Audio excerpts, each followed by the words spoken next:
안녕하세요. 오늘도 사연살롱을 찾아주셔서 감사합니다. 저는 50대 중반의 여성이에요. 굉장히 시골에서 어렵게 자랐어요. 부모님은 밭농사와 산에서 버섯 따는 일을 하시느라 늘 바쁘셨어요. 저도 6살 때부터는 엄마를 따라서 버섯도 따고 봄에는 나물도 캤죠. 어릴 때는 그렇게 자연 속에서 사는 게 행복하고 즐거웠는데 친구들이 하나둘 공부한다고 도시로 떠나고 나니 점점 외로워졌어요. 하지만 저는 집이 어려워서 도시에 가서 공부할 수가 없었어요. 제가 다닌 초등학교 분교는 정말 적은 수의 애들만 있었거든요. 선생님도 4분밖에 없었고요. 안 그래도 학생 수가 적은데 도시로 가는 애가 생길 때면 학교 전체가 우울해졌던 기억이 있네요. 저희 집은 먹고 사는 데에 바빠서 제 교육까지 신경 쓸 여력이 없었고 저도 공부를 그렇게 열심히 하지는 않았어요. 항상 집안일을 도와야 해서 밭일이 바쁠 때는 결석도 많이 했고요. 중학교는 걸어서 20분을 가서 버스를 타고 또 30분은 가는 곳에 있었어요. 그러다 보니 매일 왔다 갔다 하는 것만도 큰 일이었죠. 학교 다니기가 너무 힘들어서 혼자 나가서 사는 애들도 있었어요. 혼자라고는 해도 대부분 친척집에서 살긴 했어요. 저도 몇 번 나가서 살게 해달라고 했지만 뜻대로 되지 않았어요. 사실 저도 안 될 거라는 건 예상했어요. 그 동네에 친척이 있는 것도 아니었고 어디 가서 신세를 지기도 어려웠으니까요. 집안 형편도 안 됐고요. 하루는 학교에 갔다 와서 너무 피곤해서 자다가 저녁밥 지으라는 엄마 말에 일어났어요. 곤로에 밥을 안 치고 단무지를 무치는데 엄마가 저한테 그러시더라고요. 지수가 힘들어도 조금만 버텨. 중학교만 이렇게 다니고 고등학교 때는 엄마가 어떻게 해서라도 너 편하게 학교 다닐 수 있게 해줄게. 정말이야? 나야 너무 좋지. 근데 정말 해줄 수 있어? 우리 집 돈 없잖아. 그래서 엄마가 생각해 놓은 게 있으니까 걱정하지 말고 중학교 졸업할 때까지만 참아. 고등학교는 제대로 다녀야 돼. 그래야 엄마 아빠보다 더 잘 살 수 있어. 엄마는 초등학교만 나오셨고 아빠도 중학교까지만 다니셨어요. 엄마는 집안 형편이 어렵지 않았는데 여자가 공부해서 뭐 하냐며 집에서 시켜주질 않았대요. 아빠는 외할아버지가 일찍 돌아가셔서 일을 하느라 고등학교에 못 가셨고요. 아빠는 제가 학교를 빠지고 집안일 돕는 걸 당연하게 생각하셨지만 엄마는 아까운 공부 시간 뺏는다고 안타까워하셨어요. 밭일할 때가 아니면 제가 빠지려고 해도 등을 떠밀어서 학교에 보내셨어요. 엄마가 공부를 못했던 게 아쉬운 만큼 저만큼은 포기하지 않기를 바라셨던 것 같아요. 그때의 저는 엄마의 마음을 다 헤아리지는 못했지만 제가 엄마 아빠보다 더 잘 살기를 바라는 마음은 충분히 느껴졌어요. 저는 더 이상 불평하지 않고 학교를 다녔고 고등학교에 가자 엄마는 약속대로 제가 도시에 머물 수 있게 방을 얻어주셨어요. 도시라고는 하지만 서울과는 비교도 안 되게 작은 곳이었어요. 그런데도 저는 모든 게 다 크고 넓게만 느껴졌고 온통 신기한 것들로 가득했어요. 엄마는 제가 초등학교 때부터 들었던 적금을 깼다고 하셨어요. 이런 나를 위해서 내가 조금씩 모아뒀던 거야. 네가 고등학교라도 나오려면 언젠가는 필요할 것 같더라고. 생각보다 돈이 많이 모아지진 않았어도 네 쓸방은 얻을 수 있어서 다행이다. 엄마, 진짜 고마워. 나 놀지 않고 공부 열심히 할게. 주말마다 집에 와서 엄마 아빠도 잘 도울게. 아빠는 제가 집을 떠나서 공부하는 걸 그렇게 좋아하진 않았지만 반대하지도 않으셨어요. 근처에 먼 친척이 있어서 저를 봐줄 수 있어서 괜찮겠다고도 하셨고요. 또 전보다 형편이 좀 나아져서 저희 집도 바쁠 때에는 사람을 쓸 수 있게 됐어요. 그 덕분에 저는 학교 생활에 완전히 집중할 수 있었어요. 밤멜 걱정이나 산에 가서 버섯 딸 일을 생각하지 않아도 되니 얼마나 홀가분하고 좋았는지 몰라요. 그런 만큼 엄마가 정말 많이 힘들었겠구나 하는 생각도 많이 하게 되었죠. 그래서 주말에 집에 가면 제가 먼저 나서서 부엌일을 도맡아 했습니다. 집 떠나면 다 효자가 된다고 하는데 저도 그랬던 것 같아요. 학교 생활은 정말 재미있었어요. 고3이 되니까 대학에 갈 아이들과 취직할 아이들로 갈라지게 됐고 저는 취직하는 쪽을 선택했어요. 명문대에 갈 정도의 성적은 아니었고 서울에 있는 대학에 갈 수는 있을 정도의 성적이었어요. 선생님은 아까워했지만 저는 얼른 돈을 벌고 싶었거든요. 저는 학교 선생님의 추천으로 작은 회사의 격리 보조로 취직하게 됐어요. 엄마 아빠는 제가 졸업도 하기 전에 취직이 결정됐다고 엄청 좋아하셨어요. 아빠는 엄마가 무리해서 절 학교 보낸 보람이 있다고 하셨죠. 부모님이 좋아해 주시니까 저도 더 들떴어요. 회사에 들어가서 사회생활을 한다고 생각하니 벌써 어른이 된 것 같았거든요. 학교를 졸업하던 날 엄마는 제 손을 잡고 지수가 회사에 들어가서 적응되면 그 다음에는 야간대학이라도 갈 생각해봐. 힘들었지만 고등학교 졸업하니까 좋은 일자리가 생겼잖아. 대학 졸업하고 나면 더 좋은 데 갈 수 있고 네가 하고 싶은 일도 할 수 있을 거야. 엄마 아빠가 지금 대학까지 보내주지 못해서 미안하다. 그래도 엄마 말 명심해. 네 삶은 네가 바꿀 수 있는 거야. 알았지? 저는 알겠다고 했어요. 하지만 회사에 다녀보니 일을 하면서 학교에 다닌다는 게 보통 각오로 되지 않는다는 걸 깨달았어요. 처음 몇 달은 적응하느라 정신이 없었고 그 다음은 피곤이 쌓여서 일이 끝나면 아무것도 하기 싫어지더라고요. 그래서 2년 정도는 공부할 생각은 접고 회사만 다녔어요. 격리 보조라고 하지만 격리일보다는 잡심부름이나 다른 직원들 뒤치다거리가 더 많았어요. 시간이 흐르면서 나는 언제 일다운 일을 해보나 하는 마음에 제 현실이 답답해지더라고요. 저는 그제야 용기를 내서 야간대학에 원서를 내기로 했어요. 모아놓은 돈도 있고 엄마 말씀처럼 대학 졸업장이 있으면 지금보다는 더 나은 일을 할 수 있을 거란 생각이 들었거든요. 그때부터 회사가 끝나면 학교에 가서 공부하는 생활을 시작했고 몇 년간 고생 끝에 저는 경영학과 졸업장을 받았어요.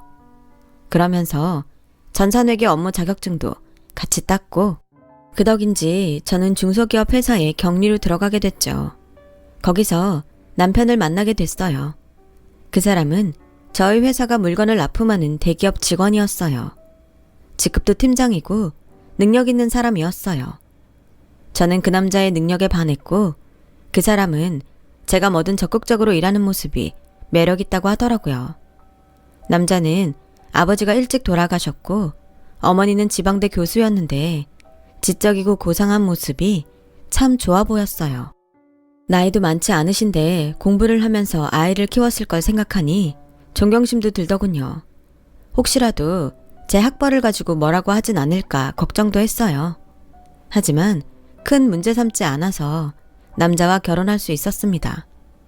그런데 시어머니는 집안 큰 행사 자리에 절대 저를 부르지 않았어요. 항상 남편만 혼자 갔다 오곤 했거든요. 아무래도 시댁 모임은 저한테 어려운 자리라서 처음엔 속으로 좋아했는데 시간이 갈수록 뭔가 석연치 않은 게 느껴졌어요. 하루는 시어머니가 왜 중요한 행사에 저를 안 부르는지 남편을 붙잡고 꼬치꼬치 캐물었어요. 우리 친척들이 전부 고학력자에 직업도 좋은 사람들이 많거든. 엄마가 비교된다고 중요한 일에는 부르지 말라고 하셨어. 내가 기죽을까봐 신경 써서 그러는 거야? 그런 거면 난 괜찮아.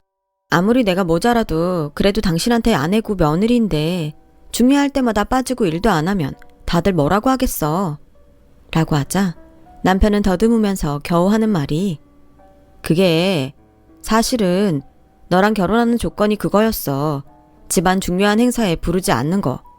그냥 조용히 나하고만 살라는 거였어. 뭐라고? 어떻게 그런 약속을 할 수가 있어? 이건 너무하잖아. 내가 창피하다는 거야? 그리고 그런 일을 왜 말 안 했어? 네가 이럴까봐 말 안 한 거야. 지금도 봐. 너 이렇게 방방 뛸 게 뻔한데 어떻게 말을 하냐? 그것뿐이 아니었어요. 시어머니는 집에 제 친구들도 부르지 말라고 하셨다더라고요. 저랑 친구면 수준도 비슷할 테니 그런 사람들 드나들게 하지 말라고 했다나요? 너무 속이 상했지만 어디 하소연할 데도 없었어요. 친정에 말하면 부모님 마음만 아프실 테고 친구들한테도 창피해서 말을 꺼내지 못했죠. 안 그래도 집들이 때 남편이 친구들은 부르지 말자길래 그것도 제 생각해서 힘들까봐 그런 줄 알았는데 다 이유가 있었던 거예요. 저는 이런 결혼 생활을 해야 되는 건지 며칠 동안 잠도 못 자고 입맛도 없을 만큼 고민했어요. 시어머니가 지금은 나한테 편견이 있어서 저러지만 내가 잘하면 인정해주지 않을까 하는 생각이 들더라고요. 마침 시어머니 생신이 돌아오고 있었어요. 저는 새벽같이 일어나 시장에 가서 싱싱한 재료들을 사다가 정성껏 전을 부치고 잡채와 갈비찜도 만들었어요. 마침 엄마가 보내주신 꿀이 있어서 그것도 포장을 했죠. 전부 보자기에 싸놓고 보니 두 손이 모자랄 지경이었어요. 끙끙대며 그것들을 들고 시댁에 갔더니 저를 본 시어머니 얼굴이 험악해졌어요. 너 지금 여기가 어디라고 오는 거야? 그것들은 다 뭐고? 어머니 오늘 생신이시잖아요. 제가 음식 몇 가지 해봤어요. 그리고 이건 시골에서 온 꿀인데 진짜 좋은 거예요. 아침마다 한 숟갈씩 드시라고 가져왔어요. 시어머니는 제 말이 끝나기도 전에 음식통들과 꿀을 마당으로 끌어내서 집어 던지는 겁니다. 난 내 집에 이런 하찮은 것들 털끝만큼도 못 들여놓는다. 감히 너 따위가 내가 먹을 음식을 만들어? 뭐? 시골에서 온 꿀? 난 백화점에서 수입한 꿀 아니면 쳐다도 안 보는 사람이야. 네가 지금 날 뭘로 보고 이딴 걸 가져온 거냐? 지금 손님들 앞에서 날 망신 주겠다고 작정한 거지? 정말이지 수찬이 얘는 왜 이런 근본 없는 것하고 결혼을 한다고 했나 몰라. 어떻게든 뜯어 말렸어야 되는데 괜히 점쟁이 말에 홀려서는 되도 않는 애를 들여서 이런 꼴을 다 보고 아우 속상해.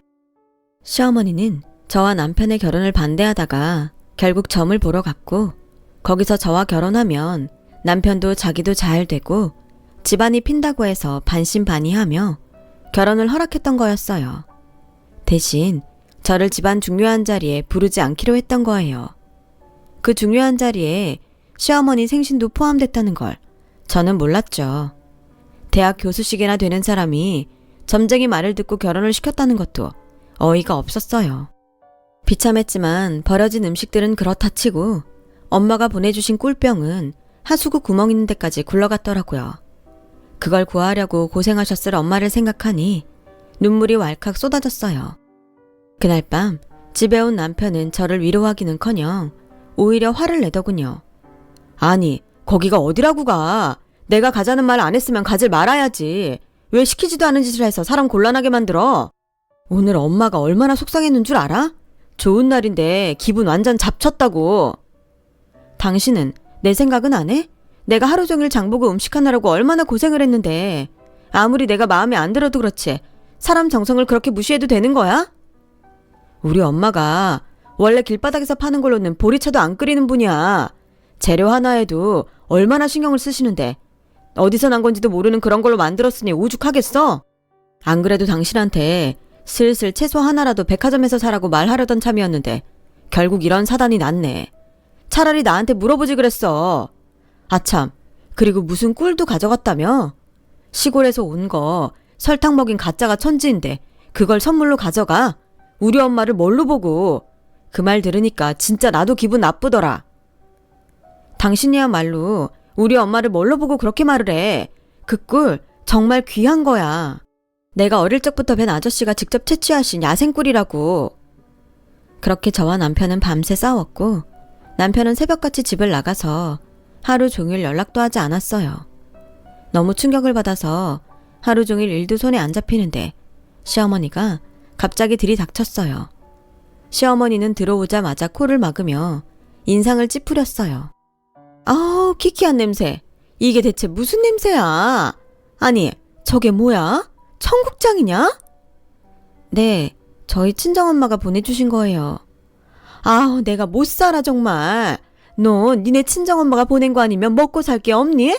왜 저런 냄새를 집에서 풍겨? 당장 치우지 못해? 그리고 너 수찬이한테 그 꿀이 무슨 야생꿀이라는 둥 그러면서 애를 쥐잡듯 했더라. 하룻밤새 애 얼굴이 반쪽이 돼서 들어오는데 내가 얼마나 놀랐는지 알아? 그이가 어머니한테 갔어요? 저랑 싸우고 나서 간 데가 시댁이라니 정말 어이가 없었어요. 게다가 저랑 있었던 일을 다 얘기한 모양이었어요. 너는 네가 살던 데니까 아무렇지 않을지 몰라도 우린 아니다.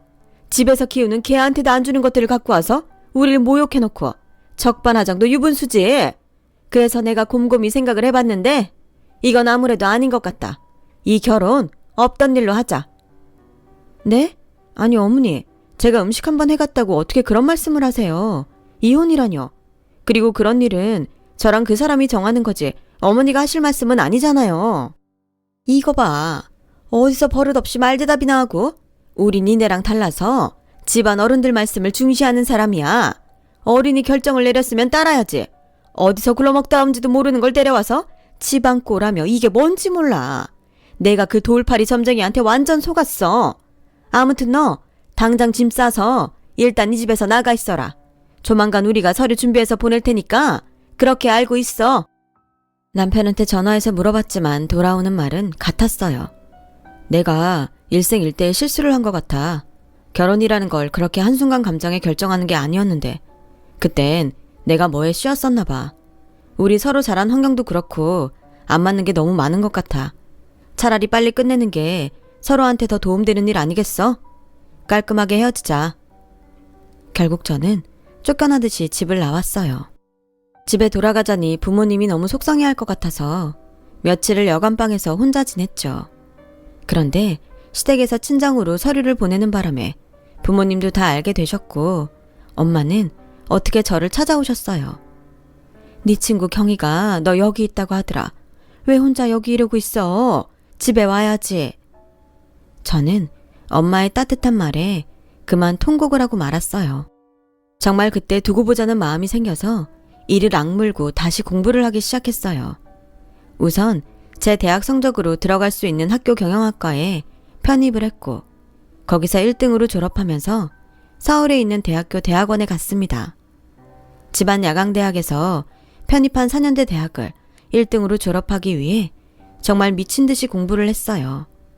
그리고 대학원을 좋은 성적으로 졸업하면서 미국으로 유학을 가게 되었어요. 장학금을 받아서 갔지만 생활비는 부족할 때가 많았어요. 그래도 진짜 정말로 꼭 뭔가 되고 말겠다는 일념으로 그 생활을 버텨냈어요. 박사과정을 5년에 끝내는 사람들도 있었지만 절반 이상은 5년을 넘겨서 7년도 걸리고 8년 만에 마쳤거든요. 저는 5년 안에 박사를 따지 않으면 나머지 등록금을 낼 돈이 없었기 때문에 죽기 살기로 공부를 했고 결국 5년 만에 경영학 박사학위를 받을 수 있었어요. 그 사이 많은 일들도 있었죠. 아버지는 돌아가셨고 엄마가 홀로 저를 기다리고 계셨어요. 저는 대학원을 나온 대학에서 강사로 일을 시작했어요. 그러면서 대기업 경영연구소와 함께 경영 전략도 짜고 논문 발표도 열심히 했죠. 학교에서는 그런 저를 신뢰하게 됐고 저는 5년 후에 정식 교수로 임용되었어요. 그날 엄마께 커다란 꽃다발을 안겨드렸어요. 엄마가 나한테 공부하라고 하지 않았으면 이렇게 될 수 없었을 거야. 이건 다 엄마가 만든 거야. 엄마 고마워요. 네가 열심히 살았으니까 훌륭한 사람이 된 거지. 엄마는 아무것도 못 해줬는데 이렇게 잘 살아줘서 엄마가 고마워. 이상하게 그렇게 좋은 날 엄마와 저는 시댁에서 쫓겨났던 때가 떠올라 또다시 눈물을 흘렸어요. 그때는 인생 가장 밑바닥까지 내려가서 너무 비참했는데 여기까지 오게 되니 정말 꿈만 같더군요. 몇 년 후에 저희 학교에서는 현장 경험이 있는 사람들을 교수로 임용하는 공고를 냈고 많은 사람들이 지원을 했어요. 그 중에 대학원 이상의 학력에 실적이 괜찮은 사람들을 출연했고 저는 면접관으로 참여하게 됐어요. 인연이라는 게 참 악연도 인연이긴 한가 보더라고요. 면접을 진행하는 회의실로 가던 저는 복도에 앉아있던 사람들 중에서 뜻밖의 사람을 만났어요. 바로 전 남편이었어요. 그 사람은 저를 보고 긴가민가 하는 것 같더군요. 아무래도 믿어지지 않았겠죠. 지방 야간대학을 나왔다고 자기 집에서 쫓겨난 사람이니까요. 하지만 면접을 보러 들어와서 제 이름을 보더니 눈이 휘둥그레졌고 그 사람은 질문에 제대로 대답도 못하고 버벅대다가 면접을 끝내고 말았어요. 면접이 끝나고 나오는데 전 남편이 저를 기다리고 있더군요. 정말 많네. 어떻게 이런 일이 다 있지? 라는데 저는 아무 말도 하지 않고 그 사람을 지나쳤어요. 그러자 전 남편은 저를 붙잡고서 내가 원래는 준비도 많이 하고 아까 질문에도 다 대답할 수 있었거든? 근데 너무 놀라서 잠시 당황했던 것 같아. 그러니까 나 다시 한번 기회 줄 수 없을까? 그렇게 말 좀 해줘. 강수찬 씨, 여기가 애들 장난하는 데예요? 면접을 다시 보게 해달라는 억지가 어디 있어요? 끝난 건 어쩔 수 없는 거고 그것도 다 강수찬 씨 실력이에요. 자신이 그 정도밖에 안 되는 거니까 자신이나 돌아보세요. 이러지 말고 한 번만 봐줘. 아는 사람 좋다는 게 뭐야. 나 이 기회를 얼마나 기다리고 있었는데 이대로 끝낼 수는 없어. 저희도 강수찬 씨 편의만 봐드릴 수 없습니다. 그러면 다른 사람들하고 형평성에 어긋나잖아요. 자꾸 이러면 청탁으로 알고 보고할게요. 라고 하자 전 남편은 그제야 물러났어요. 남편은 학교도 좋은데 나왔고 회사에서 평이나 실적도 나쁘지 않은 편이었지만 눈에 띄게 뛰어난 건 아니었어요. 거기다 면접을 망쳐서 점수가 낮아 떨어질 수밖에 없었죠. 그런데 발표가 난 직후에 전 남편과 시어머니가 저를 찾아왔어요. 네가 예전 일로 사적인 감정 때문에 우리 수천이를 떨어뜨린 것 같아서 내가 문제 제기를 하려고 왔다. 라는데 여전히 저를 깔보는 표정으로 보더라고요. 이 일을 제대로 해명하지 않으면 나는 학교 측에 정식으로 문제 제기하고 언론에 이 사실을 알릴 거니까 그렇게 알아라. 나 지금은 우리 학교 명예교수야. 언론에서 내 말을 무시할 수 있을 것 같아? 라는 시어머니 옆에 전 남편은 의기양양한 표정으로 서 있었어요. 옆에서 보던 조교가 듣다 참지 못하고 할머니, 어디 와서 이런 행패를 부리시는 거예요? 저희 대학을 뭘로 보시고 그런 말씀을 하세요? 그리고 저희 교수님 미국 대학에서도 알아주는 분이셨어요. 우리 학과장님이시라고요. 당장 사과하세요. 그러자 시어머니와 전 남편은 표정이 싹 바뀌었어요. 시어머니는 그제야 학과장이라는 제 명패를 받고 굉장히 당황했어요. 아무리 그래도 자기 감정 제대로 다스리지 못할 수도 있죠. 우리 수찬이가 떨어진 거 보면 뭔가 장난질 친 게 분명하다고. 뭔가 했죠. 우리의 점수 장난쳤죠? 라며 더듬더듬 저한테 존댓말을 쓰는 시어머니를 보니 웃음이 나왔어요. 정 그러시면 제가 채점표 보여드릴게요. 그나마 점수는 제가 제일 괜찮게 줬거든요. 저는 시어머니와 전 남편한테 채점표를 보여줬죠. 그걸 본 두 사람은 얼굴이 빨개지더니 어쩔 줄 몰랐어요. 대부분의 교수들이 전 남편한테 가장 낮은 점수를 줬거든요. 할머니, 여긴 할머니가 있던 그런 작은 대학하고는 수준이 달라요. 누구 말 한마디 때문에 떨어뜨리는 데가 아니라고요. 저한테 말도 안 되는 소리 계속 하시면 저도 강수찬집 회사에 저한테 어떤 식이었는지 어떻게 했는지 알릴 거예요. 인성이 먼저인 거 아니겠어요? 요즘은 시댁이 며느리한테 함부로 하는 거에 민감한 거 아시죠? 할머니 학교에서 명예교수라고요. 할머니는 학교에서 저한테 했던 행동이며 오늘 이러고 와서 행패 부리는 거 알면 계속 그 자리에 두겠어요? 라고 하자 시어머니는 그제야 그때는 우리가 정말 실수했다. 미안해. 내가 어떻게 하면 되겠니? 비굴할 정도로 비는 시어머니를 본 전 남편은 굉장히 당황하더라고요. 엄마, 갑자기 왜 이래? 그냥 가면 되지. 뭘 빌기까지 해? 너 조용히 안 해? 네가 뭘 한다고 이래? 교수 사회에서 평판 한번 깎이면 어떻게 되는 줄 알아? 입 다물고 가만히 있어. 자신의 위신과 명예만 중요한 시어머니를 보니 한숨이 절로 나왔어요. 됐으니까 돌아들 가세요. 더는 찾아오지 마시고요. 한 번만 더 와서 엉뚱한 소리 하면 그땐 진짜 가만 안 있어요. 명예훼손으로도 고소할 거예요. 라고 하자 남편은 억울하다는 듯 뭘 그렇게까지 말해. 난 엄마 때문에 그런 것밖에 없어. 정말 내 뜻이 아니었다고. 혹시라도 나한테 섭섭한 거 있으면 다 풀고 회사에는 아무 말도 하지 마. 부탁이야. 이보세요. 저랑 무슨 사이인가요? 상대방에 대한 예의 몰라요? 어따 대고 자꾸 반말이니? 라고 소리쳤더니 그 사람은 놀라서 말을 못하다가 더듬거리더군요. 그렇게 남편과 시어머니는 돌아갔지만 그 후에도 몇 번 저를 찾아왔어요. 어떻게든 제 비위를 맞춰서 좋은 자리를 얻어보겠다는 속셈이었죠. 저는 만나주지도 않았고 조교들한테도 제 방에 들여보내지 말라고 했어요. 결국 두 사람은 더 이상 저를 찾지 않더라고요. 나중에 들은 얘기로는 시어머니가 교수 임용 당시 논문이 다른 사람 걸 표절한 게 들통나서 교수직을 박탈당했다고 하더라고요. 참나, 진짜 세상 일 아무도 몰라요. 그렇게 잘난 척을 해대더니 논문 표절이라뇨. 학교에서는 시어머니를 연구비 횡령으로 고소도 했다고 해요. 전 남편은 회사에서 정리해고 때 쫓겨났고요.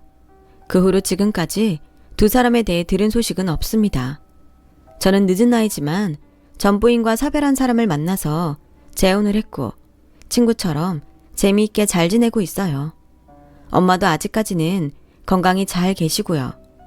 옛말에 젊은 사람 무시하지 말라는데 왜 그렇게들 자기보다 좀 못하다는 생각이 들면 무시부터 하고 보는 걸까요?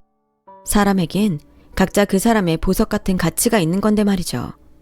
저는 우리 학교의 젊은 청춘들을 믿고 희망을 보며 오늘도 달리고 있습니다. 지금까지 들어주신 분들 모두 감사합니다. 다들 행복하시고 하시는 모든 일 잘 되길 바랄게요. 건강하세요. 여러분, 사연 댓글에 응원과 현명한 조언 부탁드려요. 좋아요와 구독은 저에게 큰 힘이 됩니다. 오늘도 좋은 일 가득하세요.